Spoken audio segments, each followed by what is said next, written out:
സിദ്ദീഖിന്റെ വാർത്തയാണ് എന്ന് തോന്നുന്നു. നമുക്ക് നോക്കാം. ശ്യാം ദേവരാജ് ചേരുന്നു. ശ്യാം ദേവരാജ്, എന്താണ് പുതിയ ബ്രേക്കിംഗ് വാർത്ത? നമ്മൾ സിദ്ദീഖിനെയാണ് വാർത്താ സൈറണിൽ കാണുന്നത്. അതെ, അങ്ങനെ തന്നെയാണ് ഡോക്ടർ അരുൺ. ബലാത്സംഗ കേസിൽ പ്രതിയായ നടൻ സിദ്ദീഖിന്റെ മുൻകൂർ ജാമ്യാപേക്ഷ ഹൈക്കോടതി തള്ളിയിരിക്കുന്നു. ജസ്റ്റിസ് CS ഡയസ് അധ്യക്ഷനായ സിംഗിൾ ബെഞ്ചിൻ്റെതാണ് ഉത്തരവ്. നേരത്തെ തിരുവനന്തപുരം മ്യൂസിയം പോലീസ് രജിസ്റ്റർ ചെയ്ത കേസിലെ ആണ് സിദ്ദീഖ് മുൻകൂർ ജാമ്യം തേടി ഹൈക്കോടതിയെ സമീപിച്ചത്. ഈ കേസിലാണ് മുൻകൂർ ജാമ്യം ഹൈക്കോടതി തള്ളിയിരിക്കുന്നത്. ഏറ്റവും സുപ്രധാനമായ വാർത്തയാണ് ഹൈക്കോടതിയിൽ നിന്നും വരുന്നത്. ഇതിൽ ഏറ്റവും പ്രധാനം, ഇന്ന് 4ാമത്തെ നമ്പർ ഐറ്റമായാണ് ഈ മുൻകൂർ ജാമ്യാപേക്ഷയിലെ ഉത്തരവ് ഹൈക്കോടതി പരിഗണിച്ചത്. അതിലാണ് നടൻ സിദ്ദീഖിന്റെ മുൻകൂർ ജാമ്യാപേക്ഷ ഹൈക്കോടതി തള്ളിയിരിക്കുന്നത്. സിദ്ദീഖ് ഉന്നയിച്ച എല്ലാ വാദങ്ങളും ഹൈക്കോടതി തള്ളിയിരിക്കുന്നു എന്നതാണ് ഏറ്റവും പ്രധാനം. ഒറ്റ വാക്കിൽ മാത്രമാണ് ഹൈക്കോടതിയുടെ ഈ ഉത്തരവ് വന്നിട്ടുള്ളത്. ഡിസ്മിസ് എന്ന് മാത്രമാണ് പറഞ്ഞത്. ആ ഉത്തരവിന്റെ വിശദാംശങ്ങൾ വരാനുണ്ട്. കാരണം സിദ്ദീഖിനെതിരെ ഏറ്റവും പ്രധാനം, സിദ്ദീഖിനെതിരെ നിലവിലുള്ള തെളിവുകളാണ്. ഈ സാഹചര്യവും കൂടി പരിഗണിച്ചാണ് നടൻ സിദ്ദീഖിന്റെ മുൻകൂർ ജാമ്യാപേക്ഷ ഹൈക്കോടതി തള്ളിയത് എന്നാണ് നമ്മൾ മനസ്സിലാക്കുന്നത്. ഏറ്റവും സുപ്രധാനമായത്, ഈ യുവനടി നൽകിയ പരാതി എന്നത് ഈ തിരുവനന്തപുരത്തെ മസ്കറ്റ് ഹോട്ടലിൽ വെച്ച് നടൻ സിദ്ദീഖ് തന്നെ ബലാത്സംഗം ചെയ്തു എന്നതാണ്. ആ കേസിൽ നിരവധിയായ തെളിവുകളുണ്ട്. ഈ തെളിവുകളടക്കം പ്രോസിക്യൂഷൻ ഹൈക്കോടതിയിൽ ഹാജരാക്കിയിരുന്നു. സാഹചര്യ തെളിവുകളാണ് ഏറ്റവും പ്രധാനം. അതുകൊണ്ട് തന്നെയാണ് അക്കാര്യം പരിഗണിച്ചാണ് ഹൈക്കോടതി നടൻ സിദ്ദീഖിന്റെ മുൻകൂർ ജാമ്യാപേക്ഷ തള്ളിയിരിക്കുന്നത്. ഏറ്റവും പ്രധാനം, നടി പറഞ്ഞതനുസരിച്ച് മസ്കറ്റ് ഹോട്ടലിൽ സിനിമയുടെ പ്രിവ്യൂവിന് ശേഷം പോയി. അവിടെ ആ സമയത്ത് മസ്കറ്റ് ഹോട്ടലിൽ സിദ്ദീഖ് ഉണ്ടായിരുന്നുവെന്ന് രജിസ്റ്ററിൽ നിന്ന് തെളിഞ്ഞു. ഈ പെൺകുട്ടി അവിടെ എത്തിയിരുന്നു എന്നത് തെളിഞ്ഞിട്ടുണ്ട്. ഈ പ്രിവ്യൂവിന് പോയി എന്നത് തെളിഞ്ഞിട്ടുണ്ട്. റെസ്റ്റോറൻറ്റിൽ പോയി ഭക്ഷണം കഴിച്ചു എന്നുള്ളതും തെളിഞ്ഞിട്ടുണ്ട്. അപ്പോൾ സാഹചര്യ തെളിവുകൾ ഈ നടി പറഞ്ഞതിനെ അനുകൂലിക്കുമ്പോൾ സിദ്ദീഖിനെതിരായി മാറിയതിൻ്റെ കൂടി പശ്ചാത്തലത്തിലായിരിക്കില്ലേ വിധി? അങ്ങനെ തന്നെയാണ്. ഈ സാഹചര്യ തെളിവുകളാണ് ഹൈക്കോടതി പരിഗണിച്ചത് എന്നാണ് നമ്മൾ മനസ്സിലാക്കേണ്ടത്. വിധിന്യായം അല്പസമയത്തിനുള്ളിൽ ഈ മുൻകൂർ ജാമ്യാപേക്ഷ തള്ളിയതിൻ്റെ ഉത്തരവിൻ്റെ വിശദാംശങ്ങൾ അല്പസമയത്തിനുള്ളിൽ തന്നെ പുറത്തു വരും. അത് പുറത്തു വരുമ്പോഴാണ് ഏതെല്ലാം കാരണങ്ങളാലാണ് മുൻകൂർ ജാമ്യാപേക്ഷ തള്ളിയത് എന്ന കാര്യത്തിൽ നമുക്ക് വ്യക്തത വരും. എന്തായാലും സിദ്ദീഖിന് കനത്ത തിരിച്ചടിയാകുന്ന ഒരു നിലപാടാണ് ഇന്ന് ഹൈക്കോടതിയിൽ നിന്നുണ്ടായത്. മുൻകൂർ ജാമ്യാപേക്ഷ തള്ളിയിരിക്കുന്നു. തിരുവനന്തപുരം മ്യൂസിയം പോലീസ് രജിസ്റ്റർ ചെയ്ത കേസിലാണ് നടൻ സിദ്ദീഖിന്റെ മുൻകൂർ ജാമ്യാപേക്ഷ തള്ളിയത്. ഈ പരാതി മെനഞ്ഞെടുത്ത കഥയാണ് ഇത്. ഈ നൽകിയ പരാതി മൊഴി എന്നതായിരുന്നു നടൻ സിദ്ദീഖിന്റെ ഏറ്റവും പ്രധാനപ്പെട്ട ആരോപണം അല്ലെങ്കിൽ വാദം. ആ വാദം ഹൈക്കോടതി അപ്പാടെ തള്ളിയിരിക്കുന്നു എന്നാണ് നമ്മൾ മനസ്സിലാക്കേണ്ടത്. ഇതൊരു മെനഞ്ഞെടുത്ത കഥയാണോ എന്നതിൽ ഹൈക്കോടതിക്ക് സംശയമുണ്ട്. കാരണം സിദ്ദീഖിന്റെ വാദങ്ങൾ ആ രീതിയിൽ അംഗീകരിക്കാതിരുന്നത് തന്നെ. അതുകൊണ്ട് തന്നെയാണ് സിദ്ദീഖിന് വേണ്ടി ഹാജരായത് മുതിർന്ന അഭിഭാഷകൻ ബി രാമൻപിള്ളയാണ്.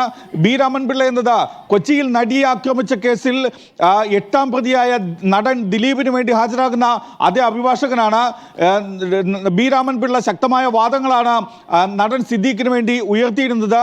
കാരണം ഇത് ഒരു പരാതിയിൽ വ്യക്തതയില്ല, അവ്യക്തതയുണ്ട്. അതുകൊണ്ട് തന്നെ ഈ പരാതി വിശ്വസനീയമല്ല, മൊഴി വിശ്വസനീയമല്ല എന്നതുൾപ്പെടെയുള്ള വാദങ്ങൾ ഉയർത്തിയിരുന്നു. പക്ഷേ ആ വാദങ്ങളെല്ലാം ഹൈക്കോടതി തള്ളിയിരിക്കുന്നു എന്നതാണ് ഈ വിധിന്യായത്തിന്റെ ഈ ഉത്തരവിന്റെ. മുൻകൂർ ജാമ്യാപേക്ഷ തള്ളിയിട്ടുണ്ടെങ്കിൽ ഇനി സ്വാഭാവികമായും എന്താണ് നമ്മൾ പ്രതീക്ഷിക്കേണ്ടത്? ചോദ്യം ചെയ്യലിന് സിദ്ദീഖ് ഹാജരാകണം. ചോദ്യം ചെയ്യലിന് ഹാജരാകുമ്പോൾ അറസ്റ്റ് അടക്കമുള്ള കാര്യങ്ങളിലേക്ക് വേണമെങ്കിൽ സ്വാഭാവികമായിട്ടും നീങ്ങാം. നിലവിൽ ഈ കേസിടുന്നത് എനിക്ക് മനസ്സിലാക്കുന്ന CRPC 354 അനുസരിച്ചായിരിക്കും കേസിടാൻ സാധ്യതയുള്ളത്. ഇതിൽ ഈ പെൺകുട്ടിയെ കടന്നുപിടിക്കുകയും ആക്രമിക്കുകയും കീഴ്പ്പെടുത്താൻ ശ്രമിക്കുകയും ഈ പെൺകുട്ടിയെ മോശമായി തന്നെ ചിത്രീകരിക്കുകയും ഭക്ഷണം കഴിക്കുന്നതിനിടയിൽ അശ്ലീലമായിട്ടുള്ള ഒരു ഭാഷയിൽ സംസാരിക്കുകയും ചെയ്തു എന്നൊക്കെ മൊഴികളിലുണ്ട്. ഇതെല്ലാം നിലവിൽ പെൺകുട്ടിയുടെ മാനത്തെ ഒരുപക്ഷെ ബാധിക്കുന്ന വിഷയങ്ങളാണ് എന്നത് കോടതിക്ക് കൂടി ബോധ്യപ്പെട്ടിട്ടുണ്ടാവും. ഇനി വേണമെങ്കിൽ സിദ്ദീഖിനെ അറസ്റ്റ് ചെയ്ത് കസ്റ്റഡിയിൽ വെച്ച് ചോദ്യം ചെയ്യാം, അല്ലേ? ഡോക്ടർ അരുൺകുമാർ, ഇതിൽ ഏറ്റവും പ്രധാനം, സിദ്ദീഖിനെതിരെ ചുമത്തിയത് ഇന്ത്യൻ ശിക്ഷാ നിയമത്തിലെ 376 വകുപ്പ് അനുസരിച്ച് ബലാത്സംഗ കുറ്റമാണ്. അത് ജാമ്യമില്ലാത്ത കുറ്റമാണ്. ഉടനടി, അതായത് പരാതി ലഭിച്ചാൽ തന്നെ കേസെടുക്കുകയും ഉടനടി അറസ്റ്റ് ചെയ്യപ്പെടുകയും ചെയ്യേണ്ട കുറ്റമാണ്. അങ്ങനെ ഒരു കുറ്റമാണ് നടൻ സിദ്ദീഖിനെതിരെ ചുമത്തിയത്. ആ കേസിലാണ് സിദ്ദീഖ് മുൻകൂർ ജാമ്യം തേടിയത്. ജാമ്യാപേക്ഷ ഹൈക്കോടതി തള്ളുകയും ചെയ്തത്. സ്വാഭാവികമായും ഇനി നോട്ടീസ് നൽകി ചോദ്യം ചെയ്ത് വിളിപ്പിച്ച് വരുത്തി അറസ്റ്റ് ചെയ്യുക എന്നതല്ല, SIT പ്രത്യേക അന്വേഷണ സംഘം എത്രയും വേഗം സിദ്ദീഖിനെ അറസ്റ്റ് ചെയ്യുക എന്ന നടപടിക്രമത്തിലേക്കാണ് പോകേണ്ടത്. ഉള്ളത്. കാരണം ബലാത്സംഗ കുറ്റം എന്നത് സമൂഹത്തിന് എതിരായ കുറ്റകൃത്യമാണ് എന്നതാണ് സുപ്രീം കോടതി തന്നെ വ്യത്യസ്തങ്ങളായ വിധിന്യായങ്ങളിൽ പ്രസ്താവിച്ചിട്ടുള്ളത്, നിലപാടായി വ്യക്തമാക്കിയിട്ടുള്ളത്. മാത്രമല്ല ഇത് അതീവ ഗുരുതരമായ ഒരു കുറ്റകൃത്യം കൂടിയാണ്. അങ്ങനെയുള്ള അതീവ ഗുരുതരമായ ഒരു കുറ്റകൃത്യത്തിലാണ് സിദ്ദീഖ് പ്രതിയായിട്ടുള്ളത്. സിദ്ദീഖിന്റെ മുൻകൂർ ജാമ്യാപേക്ഷ ഹൈക്കോടതി തള്ളിയിട്ടുള്ളത്. അതുകൊണ്ട് തന്നെ ഈ പ്രത്യേക അന്വേഷണ സംഘത്തിന്, പോലീസിന് സിദ്ദീഖിനെ അറസ്റ്റ് ചെയ്യുന്നതിൽ നിലവിൽ യാതൊരു നിയമ തടസ്സങ്ങളുമില്ല, സാങ്കേതികമായ തടസ്സങ്ങളില്ല. എത്രയും വേഗം അറസ്റ്റ് ചെയ്യുക എന്നതാണ്.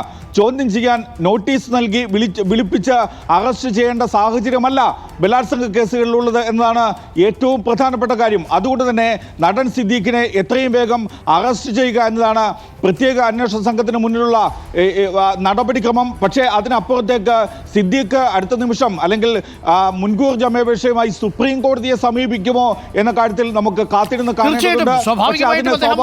സമയമെടുക്കും. നമ്മൾ മനസ്സിലാക്കുന്നതനുസരിച്ച് നമ്മൾ സിദ്ദീഖിനെ ട്രൈ ചെയ്യുന്നുണ്ട്. സിദ്ദീഖ് സുപ്രീം കോടതിയെ സമീപിക്കും എന്ന് തന്നെയാണ് നമ്മൾ മനസ്സിലാക്കുന്നത്. കാരണം അറസ്റ്റ് ഒഴിവാക്കാൻ സിദ്ദീഖിന് മുന്നിൽ മറ്റൊരു മാർഗവുമില്ല. അമ്മയുടെ മുൻ ജനറൽ സെക്രട്ടറി ദിലീപിനെ ജയിലിൽ പോയി കണ്ട ആദ്യ നടന്മാരിൽ ഒരാളാണ് സിദ്ദീഖ് എന്നതും പ്രധാനപ്പെട്ട കാര്യമാണ്.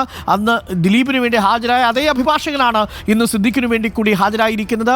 എന്നിട്ടും സിദ്ദീഖിന് ജാമ്യം കിട്ടിയിട്ടില്ല. മുൻകൂർ ജാമ്യാപേക്ഷ തള്ളിയിരിക്കുന്നു എന്ന വാർത്തയാണ് ഇപ്പോൾ പ്രേക്ഷകരിലേക്ക് എത്തുന്നത്.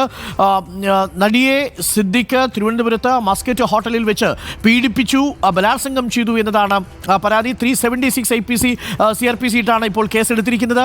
ഇതിൽ നടൻ സിദ്ദീഖിന് ജാമ്യമില്ല എന്ന വാർത്തയാണ് ഇപ്പോൾ ഞങ്ങളുടെ legal correspondent Shyam Devaraj report ചെയ്തുകൊണ്ടിരിക്കുന്നത്.